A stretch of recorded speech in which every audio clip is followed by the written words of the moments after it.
जय हिंद दोस्तों, मेरा नाम संदीप कुमार, आपके अपने चैनल एग्जाम अड्डा में स्वागत है। आज हम लोग पढ़ने वाले हैं वैलेंस इक्वेशन एंड अनवैलेंस इक्वेशन। मेरे प्यारे विद्यार्थी, आज कई विद्यार्थी ने हमें ऑफलाइन में बोला कि सर हम लोग को यदि बैलेंस और अनबैलेंस इक्वेशन मिलता है तो हम लोग नहीं समझ पाते हैं कि कौन सा समीकरण वैलेंस है और कौन सा समीकरण अनबैलेंस है।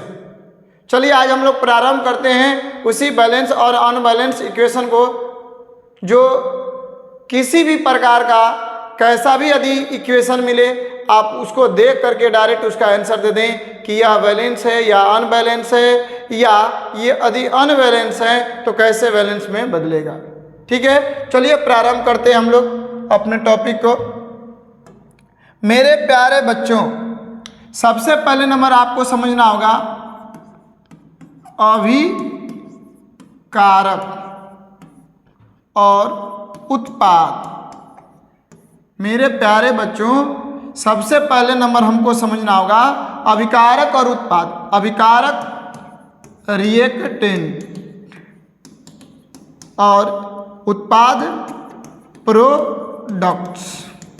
मेरे प्यारे बच्चों, उत्पाद को हम लोग प्रतिफल भी कहते हैं, प्रतिफल भी कहते हैं। यानी अभिकारक को हम लोग इंग्लिश में रिएक्टेंट कहते हैं, उत्पाद को इंग्लिश में प्रोडक्ट्स कहते हैं, जिसको हम लोग उत्पाद को प्रतिफल भी कहते हैं। जान लीजिएगा मेरे प्यारे बच्चों, सबसे पहले नंबर अब ये जानना होगा कि अभिकारक और उत्पाद क्या है। जब कोई पदार्थ रासायनिक अभिक्रिया में भाग लेता है, जब कोई पदार्थ रासायनिक अभिक्रिया में भाग लेता है तो वह पदार्थ अभिकारक कहलाता है। क्या कहलाता है? अभिकारक कहलाता है। और उसके फलस्वरूप जो नए पदार्थ का निर्माण होता है उसे उत्पाद या प्रतिफल कहते हैं। यानी जो पदार्थ रासायनिक अभिक्रिया में भाग लिया उस पदार्थ को अभिकारक, और उसके फलस्वरूप जो नए पदार्थ का निर्माण हुआ उसे हम लोग उत्पाद प्रतिफल कहते हैं। चलिए प्रारंभ करते हैं एक एग्जाम्पल से। बाबू हम लोग प्रारंभ करते हैं। जैसे यहाँ पर हम देख रहे हैं कि सोडियम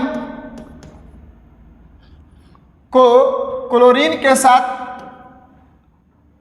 रिएक्शन कराएं, यानी सोडियम को और क्लोरीन को जब आपस में मिलाएं तब यहाँ पर एक नए पदार्थ का निर्माण हुआ, NaCl।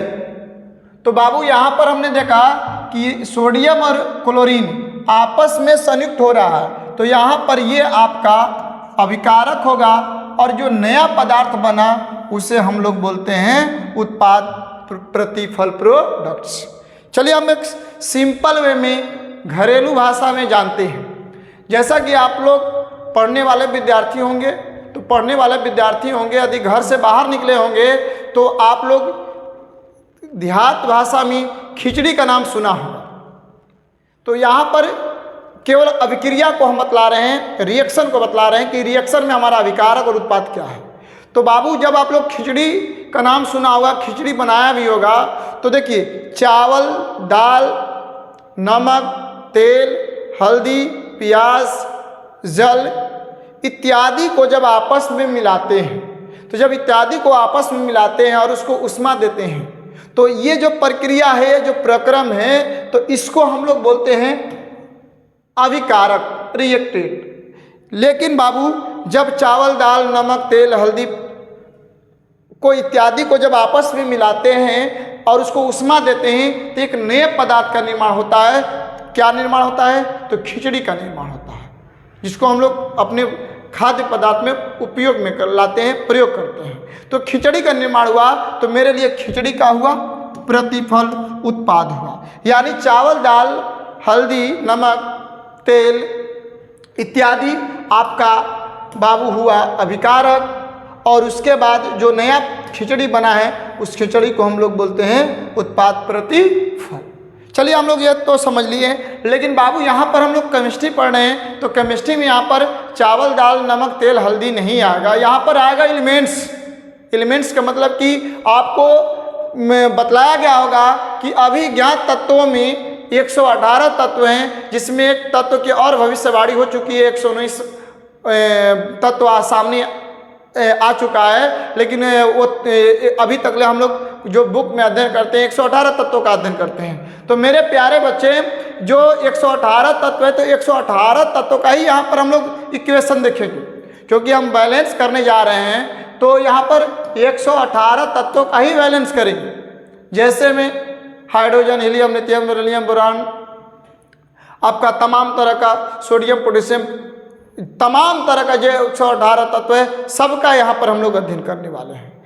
मेरे प्यारे बच्चों, एक चीज़ ध्यान दीजिएगा कि सबसे पहले नंबर ये आपको ध्यान देना है कि जो रासायनिक समीकरण होता है वो समीकरण क्या है, वो समीकरण बाबू क्या है। तो यदि समीकरण की बात करें, देखिए जब किसी भी रासायनिक अभिक्रिया में यदि हम उसके पूर्ण तत्वों को संकेत के रूप में लिखते हुए हम सजाते हैं, यानी उसके संकेत में सजाते हैं, तो सजाने के बाद एक नए ग्राफ प्राप्त होता है, एक संरचना प्राप्त होता है, उसी संरचना को हम लोग समीकरण कहते हैं। तो यहाँ पर मेरे लिए एक समीकरण हो गया है, यानी सोडियम को बाबू यदि हम क्लोरीन के साथ संयोग कराएं तो NaCl प्राप्त हुआ, तो ये मेरे लिए एक समीकरण बना, इक्वेशन बना। जैसा कि आपको पता होगा ये प्लस और ये माइनस होता है, क्योंकि ये इलेक्ट्रॉन त्यागता है और ये इलेक्ट्रॉन ग्रहण करता है। तो मेरे लिए ये बाबू क्या बना, ये मेरे लिए इक्वेशन बना, ये मेरे लिए इक्वेशन है। तो अभी तक ले जान लिए कि जो पदार्थ रासायनिक अभिक्रिया में भाग लेता है उससे अभिकारक, या जो नए पदार्थ का निर्माण होता है उसे उत्पाद कहते हैं, प्रतिफल कहते हैं। तो यहाँ पर Na+Cl आपका क्या हुआ, अभिकारक हुआ, और NaCl जो नए पदार्थ का निर्माण हुआ उसे हम लोग प्रतिफल उत्पाद कहते हैं। मेरे प्यारे बच्चे, एक चीज और ध्यान दीजिएगा, ध्यान आपको यही देना है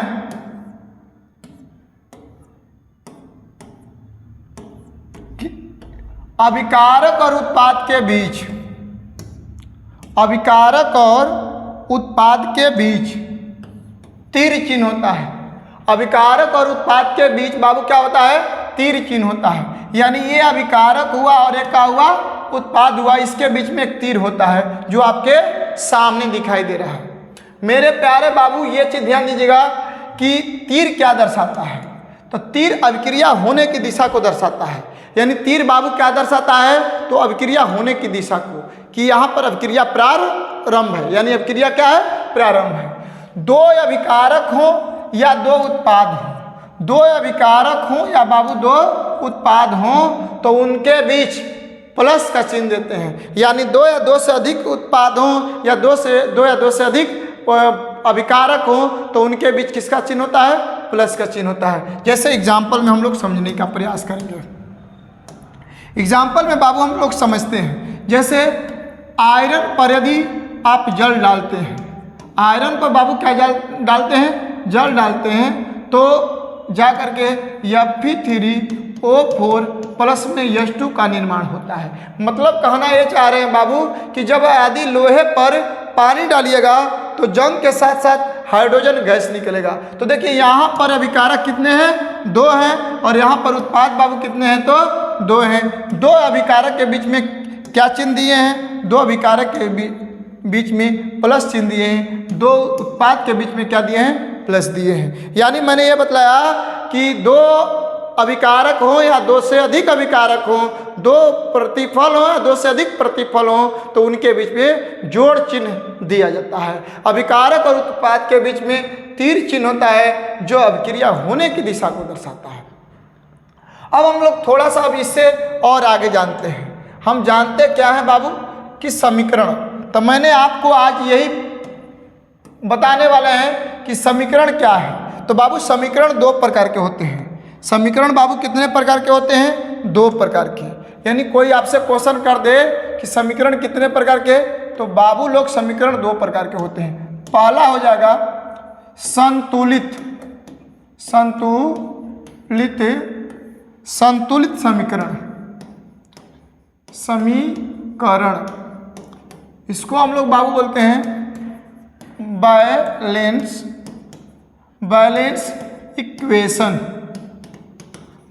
इक्वेशन। और बाबू लोग नंबर 2 में होता है असंतुलित समीकरण, इसको बोलते हैं अनबैलेंस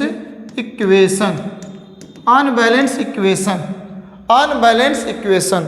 मेरे प्यारे बच्चों, मैंने बतलाया समीकरण कितने प्रकार के होते हैं? 2 प्रकार के होते हैं। एक संतुलित समीकरण बैलेंस इक्वेशन, दूसरा असंतुलित समीकरण अनबैलेंस इक्वेशन। अब हम लोग बात करने वाले हैं कि संतुलित समीकरण क्या है। आज हम लोग बात करने वाले हैं संतुलित समीकरण क्या है। बाबू लोग देखिए, अब हम लोग प्रारंभ करते हैं। वैसा समीकरण जिसमें अभिकारक के परमाणुओं की संख्या तथा उत्पाद के परमाणुओं की संख्या आपस में बराबर हो, तो उसे हम लोग संतुलित समीकरण कहते हैं। एक बार और पुनः रिपीट करने जा रहे हैं कि बैलेंस इक्वेशन क्या है। वैसा समीकरण जिसमें अभिकारकों के परमाणुओं की संख्या तथा उत्पाद के परमाणुओं की संख्या आपस में बराबर हो, तो उसे हम लोग संतुलित समीकरण कहते हैं। बाबू लोग एक बार और पुनः रिपीट कर रहे हैं, संतुलित समीकरण किसे कहते हैं? वैसा समीकरण जिसमें अभिकारकों के परमाणुओं की संख्या तथा उत्पादों के परमाणुओं की संख्या यदि आपस में बराबर हो, तो उन्हें हम लोग संतुलित समीकरण कहते हैं।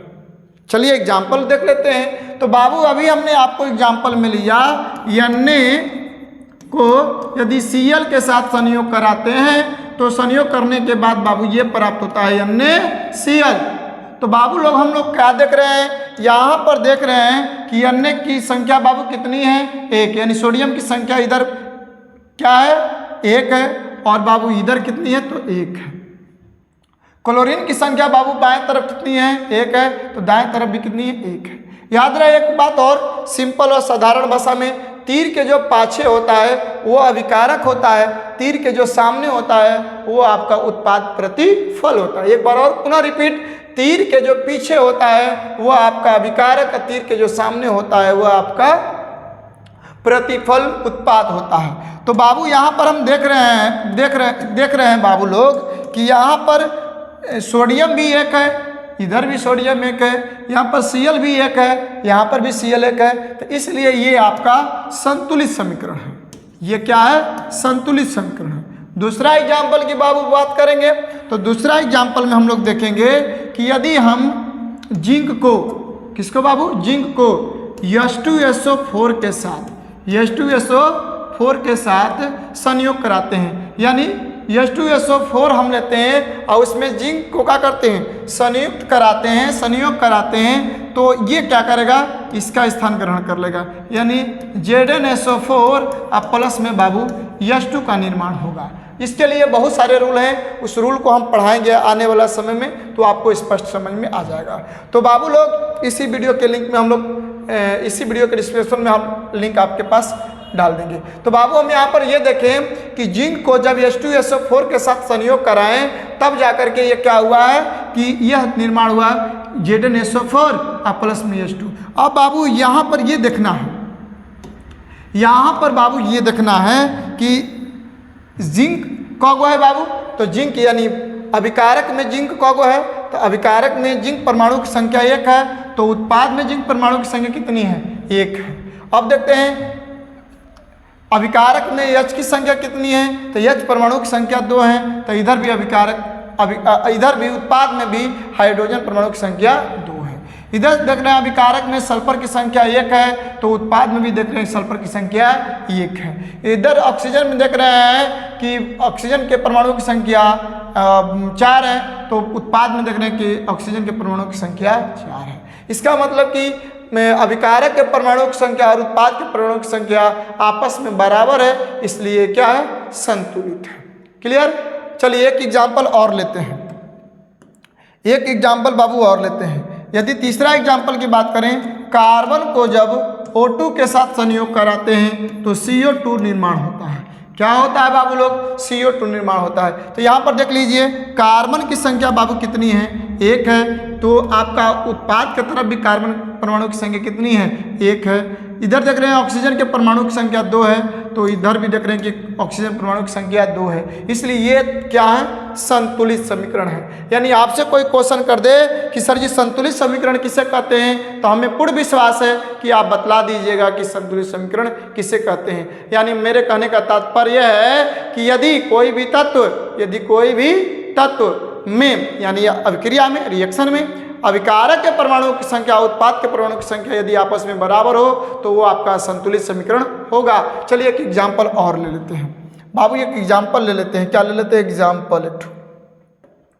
एक एग्जाम्पल बाबू ले लेते हैं। जैसे आपने देखा होगा Cu को H2SO4 के साथ क्रिया कराते हैं। Cu को बाबू किससे के साथ क्रिया कराते हैं, चलिए नीचे कर लेते हैं। इसको बाबू हम लोग नीचे कर लेते हैं क्योंकि आपको दिख रहा है या नहीं दिख रहा है। चलिए तो बाबू हम यहाँ पर देखने जा रहे हैं संतुलित समीकरण को। तो यानी कॉपर को बाबू यदि H2SO4 के साथ क्रिया कराएं, तो कॉपर को यदि H2SO4 के साथ क्रिया कराएं तो जाकर के CuSO4 अब प्लस में H2 का निर्माण होगा। तो तीर के पीछे देखिए कॉपर की संख्या बाबू कितनी है, तो कॉपर की संख्या बाबू 1 है। तो तीर के सामने भी कॉपर की संख्या कितनी है, 1 है। H की संख्या देख रहे हैं तीर के पीछे कितनी है, 2 है। तो तीर के सामने भी 2 ही है। यदि हम देखते हैं कि तीर के पीछे सल्फर 1 है तो यहाँ पर सामने भी सल्फर 1 है। ऑक्सीजन की बात करते हैं, ऑक्सीजन 4 है, तो इधर भी ऑक्सीजन 4 है। इस प्रकार हमको संतुलित समीकरण पता चल जाता है कि संतुलित समीकरण क्या है। तो अब हम लोग प्रारंभ करते हैं असंतुलित समीकरण। असंतुलित समीकरण मेरे प्यारे बच्चों समझिएगा थोड़ा सा, जब अभिकारक के परमाणुओं की संख्या और उत्पाद के परमाणुओं की संख्या यदि आपस में बराबर न हो तो उसे हम लोग बोलते हैं असंतुलित समीकरण, अनबैलेंस इक्वेशन। क्या बोलते हैं मेरे बच्चों, अनबैलेंस इक्वेशन बोलते हैं। यानी मेरे कहने का तात्पर्य है कि यदि आपका कोई रिएक्शन है और उस रिएक्शन में अभिकारक के परमाणुओं की संख्या और उत्पाद के परमाणुओं की संख्या यदि आपस में बराबर न हो तो उन्हें हम लोग बोलते हैं असंतुलित समीकरण। क्या बोलते हैं मेरे प्यारे बच्चों, असंतुलित समीकरण बोलते हैं। क्या बोलते हैं बचवा, असंतुलित समीकरण बोलते हैं। चलिए अब हम लोग थोड़ा सा एग्जाम्पल देखते हैं। इसको आप लोग स्क्रीन शॉट कर लीजिए बाबू लोग, इसको स्क्रीन शॉट कर लीजिए। चलिए अब हम लोग जानते हैं असंतुलित समीकरण। तो बाबू यहाँ पर देख रहे हैं हम मैग्नीशियम के फीते को, किसके फीते को बाबू, मैग्नीशियम के फीते को यदि ऑक्सीजन की उपस्थिति में जलाते हैं तो MgO का निर्माण होता है। किसका निर्माण होता है बाबू, MgO का निर्माण होता है। यानी मैग्नीशियम के फीते को जब ऑक्सीजन की उपस्थिति में जलाते हैं तो किसका निर्माण होता है, MgO का निर्माण होता है। मेरे प्यारे बच्चों अब बतला दो आप लोग कि इधर Mg का गो है, 1 ठो है। यानी अभिकारक की तरफ Mg का गो है, 1 ठो है, और उत्पाद की तरफ Mg का गो है बाबू 1 है। तो Mg का तो बात क्लियर हो गया। लेकिन यहाँ देखते हैं ऑक्सीजन, अभिकारक में ऑक्सीजन परमाणु की संख्या कितनी है, 2 है। तो उत्पाद में ऑक्सीजन परमाणु की संख्या कितनी है, 1 है। यानी यहाँ पर 2 और यहाँ पर क्या 1, यानी ये बराबर नहीं है, इसलिए क्या है, असंतुलित समीकरण है। क्या है, असंतुलित समीकरण। क्या है बाबू, असंतुलित समीकरण, यानी अनबैलेंस इक्वेशन है बाबू लोग। क्या है, अनबैलेंस इक्वेशन। यानी इधर 1 है और यहाँ 2, इधर 1, यहाँ भी 2 होता तब तो संतुलित होता, अन्यथा संतुलित। अब कहिएगा कि सर जी संतुलित करते क्यों हैं, तो देखिए आप लोग पढ़े होंगे रासायनिक संयोग के नियम। तो रासायनिक संयोग के नियम में एक आता है नियम द्रव्यमान संरक्षण के नियम। अंतो इन लेवासियों ने दिया था, 1789 ईस्वी में दिया था। तो उनका क्या कहना था, द्रव्यमान संरक्षण का नियम। द्रव्यमान संरक्षण का नियम कहता है कि यदि कोई पदार्थ रासायनिक अभिक्रिया में भाग लेता है तो भाग लेते समय उसके पदार्थों का न तो उत्पत्ति होता न तो विनाश होता है, बल्कि एक दूसरे रूप में रूपांतरण होता है। यानी कहना चाहते थे कि अभिकारक और उत्पाद के परमाणु की संख्या या अभिकारक और उत्पाद के द्रव्यमान आपस में क्या होते हैं, बराबर होते हैं। कब? जब तक कि कोई उसमें परिवर्तन न लाया जाए। तो यानी कहना ये चाह रहे हैं बाबू कि द्रव्यमान संरक्षण के नियम को पालन करने के लिए हम असंतुलित को संतुलित करते हैं। क्या बोले मैंने क्या बोला भाई? मैंने ये बोला कि द्रव्यमान संरक्षण के नियम का पालन करने के लिए असंतुलित समीकरण को संतुलित करते हैं। एक बार और रिपीट कर रहे हैं, क्या बोला मैंने?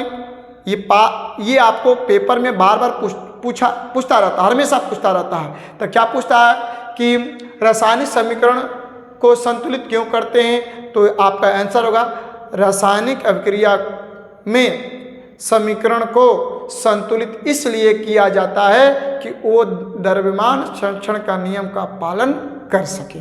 चलिए अब हम लोग प्रारंभ करते हैं कि जब ये असंतुलित बाबू रहेगा तो संतुलित कैसे होगा। आज हम लोग जानते हैं कि यदि वो क्या हो, असंतुलित हो, तो संतुलित भाई कैसे करेंगे। तो चलिए हम लोग प्रारंभ करते हैं भाई, प्रारंभ करते हैं क्वेश्चन नंबर 1 को। तो देखिए पहले नंबर बाबू इसको हम लोग Mg प्लस में O2 तीर हो जाएगा आपका Mg। अब देखिए सबसे पहले नंबर बाबू बड़ा चीज को देखते हैं, यानी किसी भी रिएक्शन में यदि लेफ्ट हो या राइट हो, यानी अभिकारक की तरफ हो या उत्पाद की तरफ हो, इसमें कोई फर्क नहीं पड़ता है। सबसे बड़ा जो जटिल होता है, जटिल को पहले तोड़ते हैं। तो इसमें जटिल में जटिल बाबू क्या है? तो इसमें जटिल में जटिल आपका ऑक्सीजन है। तो यहाँ पर ऑक्सीजन कितना है? 2 है। तो अब देखिए हम क्या करते हैं कि जब संतुलित करने की बारी आती है तो हम समान अंकों से जो दिया गया है वर्ड, मतलब जो दिया गया है इक्वेशन, उस सब के साथ क्या करते हैं? मल्टीपल करते हैं, गुणा करते हैं। तो अब देखते हैं कि ऑक्सीजन इधर किधर है? तो Mg और O एक ही में है। Mg और ऑक्सीजन क्या है? एक ही में है। तो हम लोग क्या करते हैं कि जब भी गुणा करेंगे तो Mg के साथ भी गुणा करते हैं। जैसे एग्जाम्पल के थ्रू बतला दे, थोड़ा सा बच्चा कन्फ्यूजन ना होइएगा। जैसे आपके मामा जी हैं, आपके मामा जी आपके घर आए, मामा जी आपके घर है और अपने साथ लेकर के किसी को आए, मान लीजिए अपने दोस्त मित्र को लेकर के आए, तो आप पानी जब देने जाइएगा तो केवल अपने मामा जी को दीजिएगा या उनके साथ में आए उनको भी दीजिएगा? उनको भी दीजिएगा, यानी दोनों लोग को दीजिएगा। वही कंडीशन यहाँ पर भी है कि ऑक्सीजन के साथ 2 तो देना ही देना है, लेकिन ऑक्सीजन के साथ क्या जुड़ा है? Mg जुड़ा है। तो इसलिए हम Mg को भी क्या करेंगे? 2 से मल्टीपल ही करेंगे, क्योंकि यहाँ पर 2 दिया है। तो यहाँ पर देख क्या रहे हैं बाबू लोग? यहाँ पर देख यही रहे हैं कि यहाँ पर ऑक्सीजन तो संतुलित हो गया, इधर भी ऑक्सीजन 2 और इधर भी ऑक्सीजन क्या 2, लेकिन यहाँ पर Mg बाबू कब हो गया? Mg भी 2। तो हम इधर 2 से क्या करेंगे? गुणा कर देंगे। तो यानी देख लीजिए Mg कितना हो गया बाबू? 2 हो गया। इधर Mg कितना हो गया? 2 हो गया। इधर ऑक्सीजन का हो गया? 2 हो गया। इधर भी ऑक्सीजन कितना हो गया? 2 हो गया। तो ये आपका संतुलित समीकरण हो गया। क्या हो गया बाबू लोग? आपका संतुलित समीकरण क्या हो गया बचवा? संतुलित समीकरण, बैलेंस इक्वेशन। बैलेंस इक्वेशन क्या हो गया बाबू लोग? Balance equation. याद रहे, देखिए ये आपका कोई एलिमेंट्स है, तत्व है, ये 2, इसका मतलब कि हाइड्रोजन कितनी है? 2 है। यहाँ पर यदि 3 दे दिया तो ये मल्टीपल होता है, ऐड नहीं होता है, मल्टीपल गुणा होता है। यानी इसका मतलब कि ऑक्सीजन जब 2 और 3 को हम लोग क्या किए? मल्टीपल किए, 3 दूना के 6, यानी आपका H की संख्या कितनी है भाई? 6 है। H की संख्या कितनी है? 6 है। यदि यही आपको रहता 3H2 रहता तो इसका मतलब 3 दूना के 6 ही होता। यदि ये क्या करता कि 3H3 रहता तो 3 के 9, यानी हाइड्रोजन की संख्या कितनी होता? 9 होता। यदि मान लो यहाँ पर दिया 2H2O, क्या दिया है भाई? 2H2O दिया है। इसका मतलब कि हाइड्रोजन कितनी संख्या में है? 2 दूना के 4। हाइड्रोजन कितना है? 4 है। और ऑक्सीजन बाबू कितना है? 2 है। ऑक्सीजन कितना है? तो क्योंकि ये 2 इस ऑक्सीजन के लिए भी है और ये 2 हाइड्रोजन के लिए है, तो 2 दूना के 4, यानी हाइड्रोजन की संख्या कितनी हुआ? 4 हुआ। और ऑक्सीजन की संख्या कितनी हुआ? 2 हुआ। चलिए अभी तक ले हमको विश्वास है कि समझ में आ रहा होगा। इसको आप लोग स्क्रीनशॉट कर लीजिए। आप लोग इसको स्क्रीनशॉट कर लीजिए बाबू। ये संतुलित समीकरण हो गया। पहले क्या था? असंतुलित था। पहले क्या था?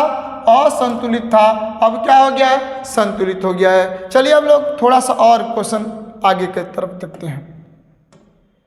मेरे प्यारे बच्चों, क्वेश्चन नंबर 2, क्वेश्चन नंबर 2 कह रहा है, क्वेश्चन नंबर 2 कह रहा है कि यदि हम हाइड्रोजन को, गैस होता है, हाइड्रोजन को N2 के साथ, ये भी क्या होता है, गैस होता है, जब रिएक्शन कराते हैं तो NH3, ये भी क्या होता है भाई लोग, गैस ही होता है। NH3 का निर्माण होता है, क्या होता है भाई, NH3 का निर्माण होता है। इसका मतलब यह है, इसका मतलब यह है, इसका मतलब यह है कि इसमें हाइड्रोजन की संख्या कितनी है, इसमें हाइड्रोजन की संख्या 2 है और इसमें हाइड्रोजन की संख्या कितनी है, 3 है। तो बतला दो संतुलित है कि असंतुलित है, कमेंट में बतला दो कि संतुलित है कि असंतुलित है। तो ये क्या है, आपका असंतुलित है, क्या है, असंतुलित है। तो इसका मतलब बाबू ये हुआ, क्या हुआ बाबू, इसका मतलब ये हुआ कि ये असंतुलित है, तो हम इसको संतुलित करेंगे। क्या करेंगे, संतुलित करेंगे।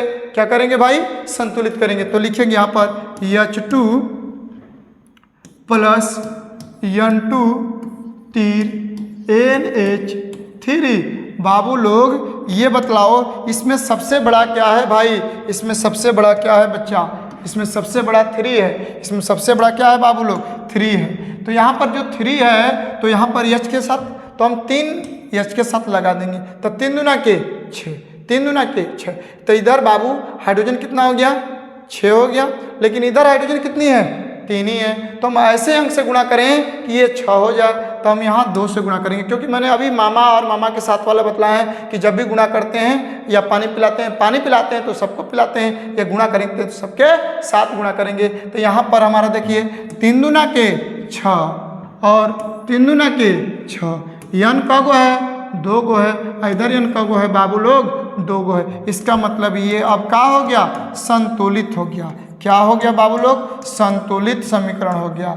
बच्चा लोग क्या हो गया, संतुलित समीकरण। जैसा कि हमें इतना तो जरूर विश्वास है कि आपको समझ में आ रहा होगा। यदि समझ में आ रहा है तो अभी तक यदि चैनल को सब्सक्राइब नहीं किए हैं तो चैनल को सब्सक्राइब कर बेल आइकन घंटी को दबाएं, जिससे किसी भी प्रकार का इस चैनल पर वीडियो अपलोड हो तो आपके पास नोटिफिकेशन में पहुंच जाए। चलिए अब प्रारंभ करते हैं एक नया क्वेश्चन से। चलिए इसको स्क्रीनशॉट कर लीजिए, स्क्रीनशॉट कर लीजिए भाई लोग। चलिए क्वेश्चन हम दे रहे हैं, क्वेश्चन आपको कुछ समय पहले दिया था, तीसरा क्वेश्चन है। तीसरा क्वेश्चन, जब आप लोहे का नाम सुना होगा, लोहे Fe होता है, लोहा का संकेत, आयरन का संकेत क्या होता है, Fe होता है। इस Fe लोहे पर हम जल का छिड़काव करते हैं। किसका छिड़काव करते हैं, जल का। जब जल का छिड़काव करते हैं तो ये नया पदार्थ बनता है Fe3O4 प्लस में H2, प्लस में क्या, H2। यानी बाबू हमें क्या मिला कि जब लोहे पर पानी छिड़के हैं तो हमको जंग और हाइड्रोजन गैस मिला। लेकिन पहले ये देखते हैं कि ये जो इक्वेशन दिया गया है, समीकरण दिया गया है, क्या संतुलित है कि असंतुलित है। तो आप पहले कमेंट में बतलाइए कि ये संतुलित है कि असंतुलित है। आप लोग कमेंट में बतलाइए कि ये संतुलित है कि असंतुलित है। चलिए आप लोग कमेंट में बतलाइए बाबू कि ये संतुलित है कि असंतुलित है। तो चलिए हम लोग भी देख लेते हैं कि संतुलित है कि असंतुलित है। अब बतला दो, इधर अभिकारक की तरफ Fe का गो है, 1 ठो है, और उत्पाद की तरफ Fe का गो है, 3 ठो है। ये संतुलित नहीं, क्या है, असंतुलित है, क्योंकि अभिकारक और उत्पाद के परमाणु की संख्या आपस में बराबर नहीं है। मतलब कि क्या है, भिन्न भिन्न है, इधर अलग और उधर अलग। तो हम क्या करेंगे, इसको तोड़ कर, ममोड़ कर, गुणा कर, भाग कर, तमाम तरह का कार्य कर बराबर करने का प्रयास करेंगे। धर्मांतर संरक्षण का नियम तो यही कहता है कि दोनों बराबर होना चाहिए। तो यहाँ पर हम लोग संतुलित करने जा रहे हैं। देख लीजिए संतुलित, आप लोग संतुलित यदि कर लिए हैं तो आप कमेंट में बोल भी दीजिए कि इसका संतुलित क्या होगा। मैं आपके कमेंट का इंतजार कर रहा हूँ। चलिए कमेंट का आपका इंतजार कर रहा हूँ, आप लोग कमेंट करिए कि इसका संतुलित क्या होगा।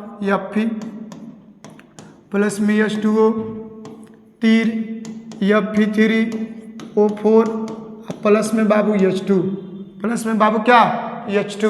तो अब बतला दो बचवा कि सबसे बड़ा क्या है, सबसे बड़ा क्या है। सबसे बड़ा यहाँ पर ऑक्सीजन है, यानी ये सबसे जटिल है, जटिल है। ऑक्सीजन में कितनी है, ऑक्सीजन के परमाणु की संख्या 4 है। तो अब हम क्या करेंगे कि देखेंगे कि किधर ऑक्सीजन है, तो यही ऑक्सीजन है, इस ऑक्सीजन के साथ हाइड्रोजन है, तो हम 4 से क्या करते हैं, मल्टीपल कर देते हैं। 4 से क्या करते हैं बाबू लोग, मल्टीपल कर देते हैं। क्या कर देते हैं भाई लोग, मल्टीपल कर देते हैं। लेकिन मेरा काम तो और बिगड़ गया भाई, यहाँ पर ऑक्सीजन 4 था, अब ऑक्सीजन कितना हो गया, 4 तो हो गया, लेकिन हाइड्रोजन 4 दूना के 8, इधर 4 दूना के 8, इधर हाइड्रोजन कितनी है, 2 ही है, हाइड्रोजन 2 ही है। तो अब हम क्या करेंगे, ऐसे अंक से गुणा करेंगे कि ये भी 8 हो जाए।